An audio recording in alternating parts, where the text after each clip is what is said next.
Okay, so you're going to find that ideal alignment. Heels, knees, sit bones. You're going to get everything nice and aligned. And then you're going to look at the pelvis, and you're going to tilt the pelvis backwards and forwards. And you're going to do that backwards and forwards 3 times. And you're going to find what you think is the middle position between going backwards and forwards.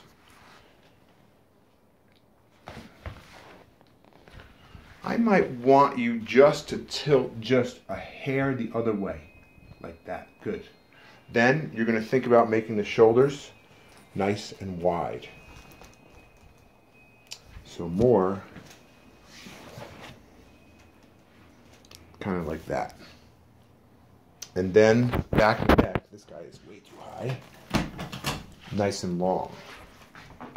So that if anything, you actually look pretty good, but I just want you to feel kind of the direction where we're trying to go. So that's the alignment. Then we're going to do the powerhouse. The powerhouse is a combination of 3 things. Breathing a specific way, contracting a deep abdominal muscle called the transverse abdominis, and then contracting the muscles of the pelvic floor. First, the breath. It's going to be into the nose, out through the mouth, through pursed lips and tongue. It's going to look and sound like this. Shh. Can you show me? Perfect. Okay. Now abdominal muscles. We have 3 layers of abdominal muscles. We have the rectus abdominis, the abdominal obliques, and the one we are concerned with right now, the transverse abdominis, named because it goes transversely across the lower belly, and when that muscle contracts, it draws the lower belly back towards the spine. You take 2 fingers, put them on this pointy hip bone right here. Feel the pointy hip bone, and then roll just to the inside. I'm going to feel this side. So now take that breath in, breathe out, draw the lower belly in. Shh. Perfect. Beautiful. Okay, now muscles of the pelvic floor. Heard of Kegel exercises. Essentially what we're going to do here. So pelvic floor muscle sits here, urethra, vagina, anus, pass through that muscle. When you contract that muscle, it moves up towards your head. 2 cues to help people get to know their pelvic floor muscles are: 1, stopping a pee in the middle of peeing.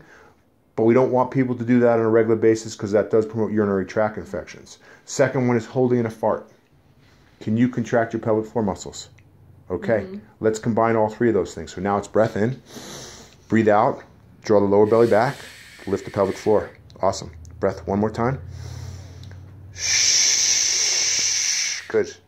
Okay, starting recording again. Okay, so now we're going to do a hip fold. So you're going to take a breath in. You found all that nice engagement. You've taken a breath in. You've breathed out. You found the alignment and engagement in a quiet way. Do not try and do this without finding this stuff in the quiet way.